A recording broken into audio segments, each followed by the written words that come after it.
looks like we are ready to go for our round 5 match between SirTractor and SunseedJess, and it is bound to be an absolutely spectacular one here. I am so excited. And first of all, Jess has the cutest little cards out on her side right now. Oh my gosh. Those are absolutely adorable. It does look like both players have opted to take a mulligan here, though, expending 2 spirits out, so both will be starting at 18 spirits rather than the standard 20. But seeing 2 different things of frost spirits coming down with those Fleur Mines, I have to imagine that that is very much intentional. Yeah, we're kind of seeing a Spider-Man meme moment here between our 2 casters. Like, you expended 2 frost, I expended 2 frost. Are you playing? What are you playing? So this will be very interesting to see.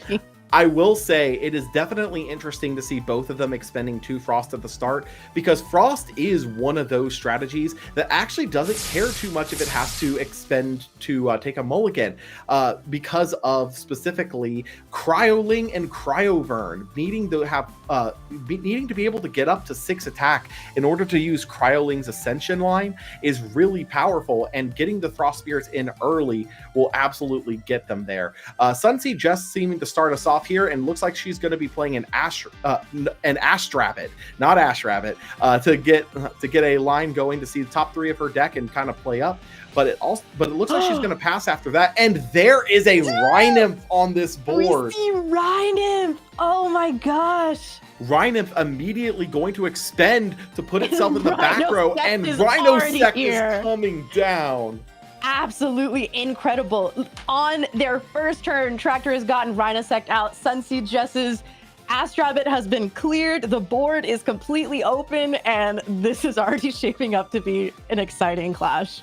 Oh my goodness, that Rhinosect coming down is absolutely going to dominate this space here for a little bit. Looks like Jess also was needing to take the extra an extra point of damage there. With that said, the Earthquake coming down as the follow-up to take out the Rhinosect is absolutely incredibly powerful here. Yeah, and she just had it.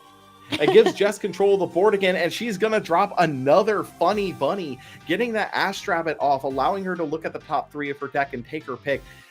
But SirTractor not sleeping on it. He is going to PTA the bunny, so it will not stick around after this. SirTractor is clearly wabbit hunting today, because they are not trying to see one stick around, and I can't say that I blame them.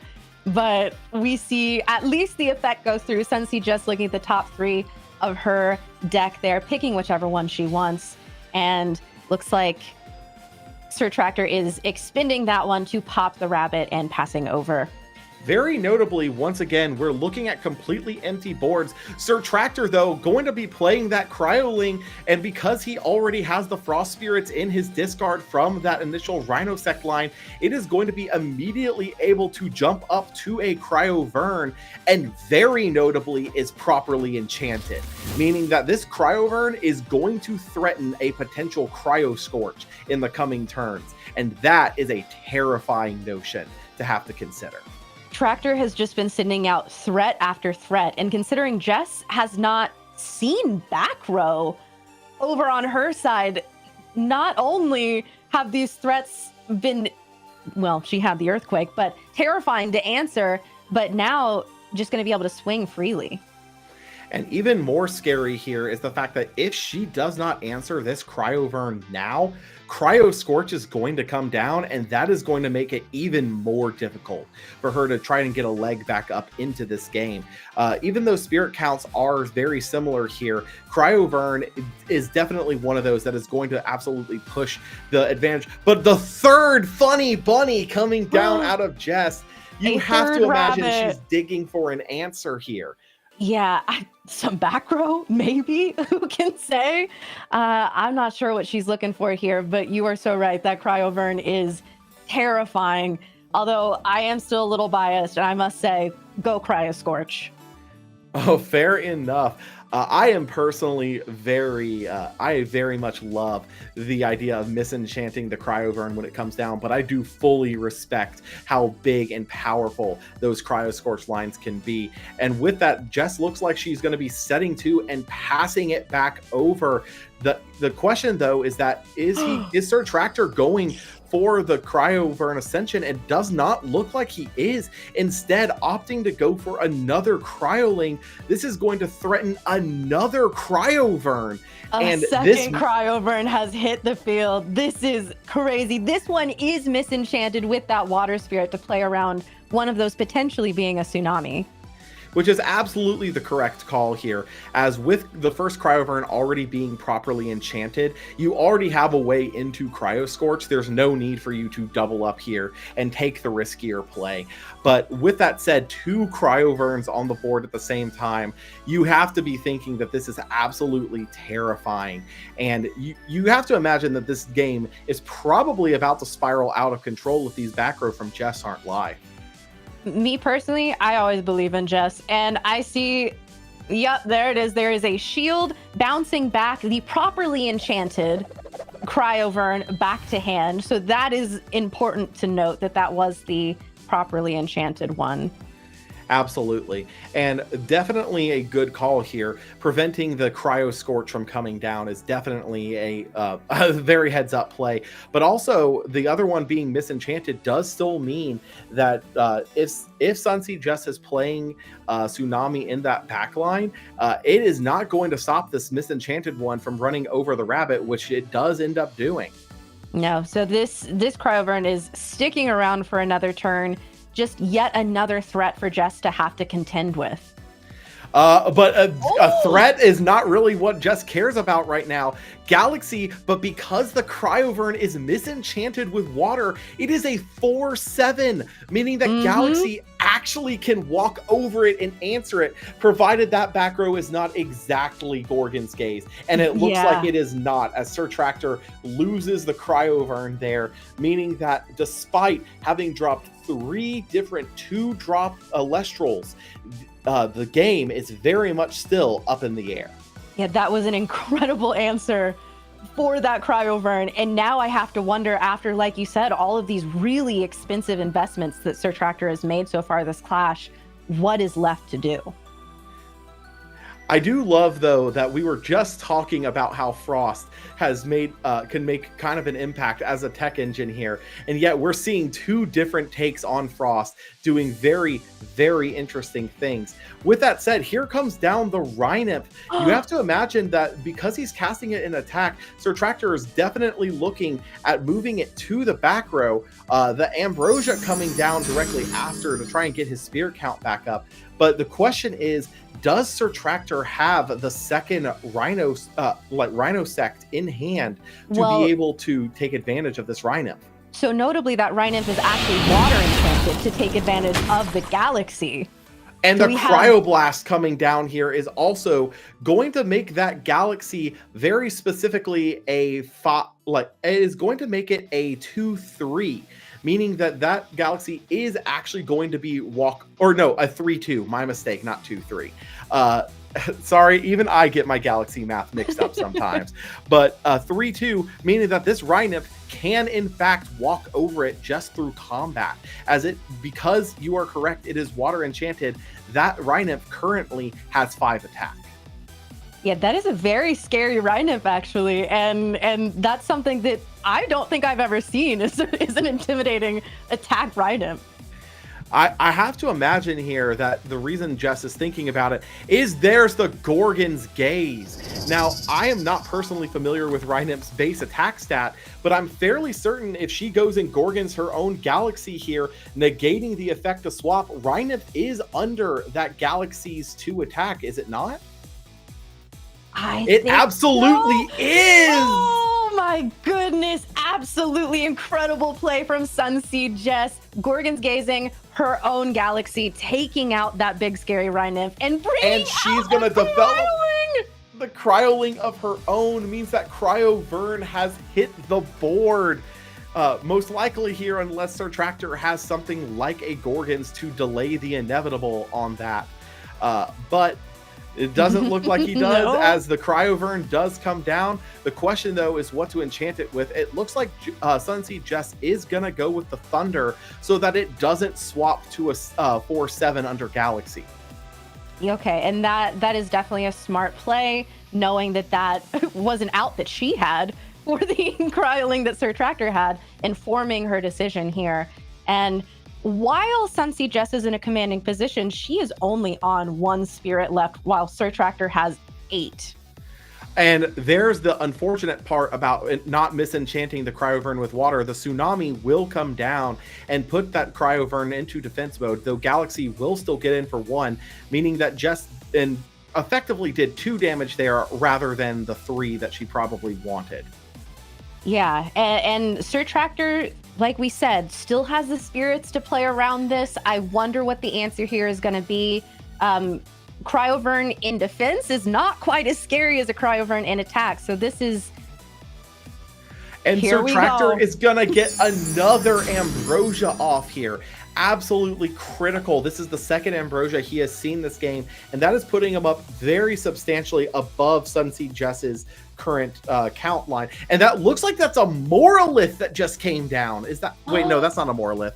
I am sorry. That is incorrect. I am trying to see here. I think that's Frostix. That's what it is. My mistake. I don't know why I said Moralith. But that is going to allow him to go into the Cryoling, immediately ascend up into Cryovern, notably being enchanted with an Earth so that it does not get swapped by Galaxy. And you have to imagine he's probably looking at walking over that defense position Cryovern. No, he's going to go for the Galaxy instead, so he can deal that last spirit damage to Jess, meaning that Jess only has the 2 spirits under Cryovern left in play. Which is not nothing. Jess could absolutely see an Ambrosia be able to scoop. We see a scoop. Wow. I mean, if game 1 was anything to go by, this is going to be an incredibly exciting clash. Absolutely. The explosive power out of SirTractor there was definitely something that put him in a very advantageous position in that first game. And I imagine SunseedJess is going to try to put things more into her favor with this one. Elestrals coming down right out the gate here to grab a Zeus out of deck, quite notably. Kind of makes me think that this is more a Frost 5's good stuff pile, as we did see the Galaxies in there, meaning that we're probably looking at a very similar list to some of the water good stuff that we've seen so far, but opting for some more of those Frost power players. Yes, and I believe that is the Spectaris, the stained glass art coming down on SirTractor's side. Absolutely it is, and that is going to be able to buff itself up to a 5 to walk over this Elestrals and try and get back some board presence here. Keep SunseedJess from spiraling the board out of control. Well, Elestrals with Zeus in hand is absolutely a threat. That is a very scary thing, and SirTractor is right to try and get rid of that. Gorgon's Gaze coming out of SunseedJess. I imagine that this... I can't tell if this is in the battle step after a declaration or if it's before the attack has gone through. It looks to be before the attack has gone through, meaning that we're just going to see no combat this turn and go into SunseedJess's turn. And the Eddy for the follow-up to answer the Spectaris, and it's immediately going to get PTA'd. PTA'd, my boy. Now, though PTA is going to answer the Eddy, it does mean that there is no longer any back row there, meaning Jess is going to be able to clean up the board completely, forcing SirTractor to also go for the expend from the damage of the Eddy, as well as to expend off the PTA to take out the Eddy. But quite notably, that does put 3 Frost Spirits into SirTractor's discard pile and follows it with another Spectaris. If at first you don't succeed, send out another Spectaris, bring it back again. And with no back row, it in fact is successful this time, and Elestrals has gone to the underworld.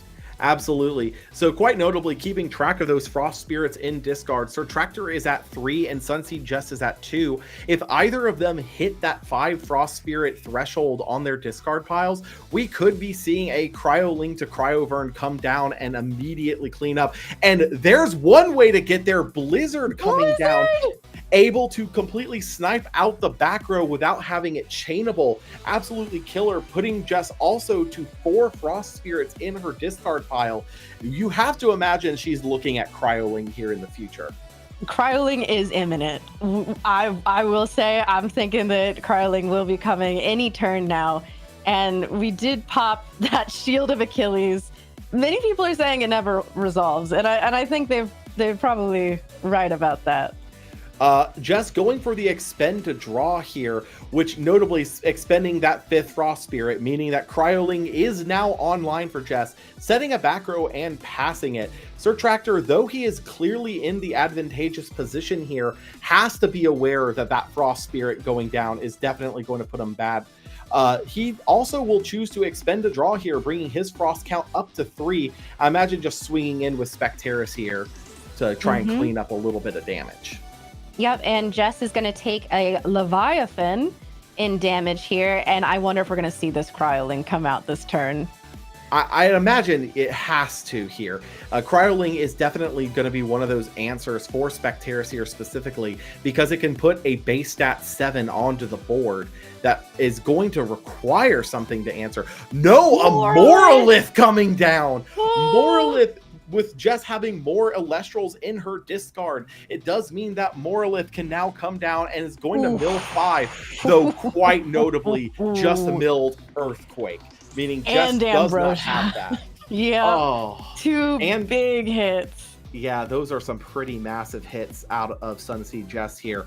Moralith is going to threaten to walk over the Specteris. I imagine if SirTractor has a way to stop this, he will. And sure enough, there goes the Shield of Achilles, paying 3 to bump it back. But also notably, that would mean that Jess can Moralith again next turn, as her Elestral count in discard is still higher than SirTractor's.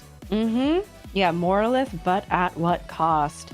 As we saw some pretty big hits there last time. Catarant coming down here. Elestral we don't see too often. Catarant is the Frost version of effectively Dratagua, being able to recover 2 Frost Spirits on any time it receives a Frost Spirit. Very notably going to keep SirTractor very healthy looking throughout this game, as now SirTractor has taken the spirit advantage over SunseedJess. I love to see respect being put on Catarant's name. I think that he is very cute and very useful and valuable, and you know what? I'm proud of him for being here. And I cannot wait to get my purple-eyed Catarant out of my Clash Kickstarter backings. Those are so pretty too. Absolutely. With that, Jess taking a little bit of time to think over her play here. There's no back row on SirTractor's side, but still, this is a very threatening board that she's having to play into. Definitely needing to take a lot of care to think over specifically how to handle this. And a Galaxy coming out against Galaxy the Specteris. Galaxy will definitely take the Catarant out, but it does leave the Specteris up, which is a bit of a threat, and very notably puts the Catarant into discard, meaning that something like Ampharostrix can actually bring it back now to recover and make an Ascension play. Oh, very true. We did see that last time. That is a possibility. And there's the Frostmite! Oh, there's my little deal with Galaxy. Oh, incredible to see. These are 2 different Elestrals on the board that both handle Galaxy quite effectively.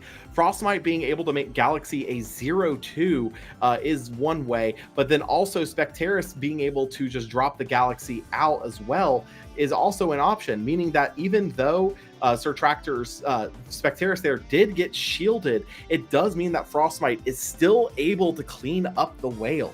That was a very expensive turn for Jess, having to pay for that shield, but still losing the Galaxy and having Frostmite on board here, which do not count him out. He is very scary. And we see Maw Station coming out as well. Maw Station, absolutely a powerhouse in this particular scenario. But I imagine not going to go for his expend play, because Zeus comes down directly after.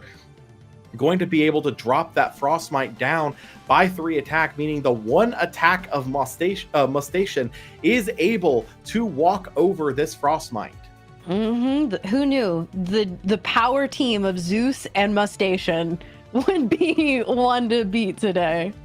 But unfortunately, we do know that Specteris got bounced to SirTractor's hand, being misenchanted with the water here to play around specifically the Tsunami, but also very notably, Mustache able to expend the water on Specteris' cast, able to buff itself back up to a 6-1. Followed up with the Earthquake to clean it up after Jess is already expended for that Mustache. And unfortunately, there is also, beforehand though, she is going to Gorgons it, paying off of both the Moss and the Zeus to stop the Specteris from taking her final spirit. And unfortunately, I think that is all she wrote. Jess needed an Ambro to get back into that game and just unfortunately couldn't find it. With that said, SirTractor will be taking this round 2-0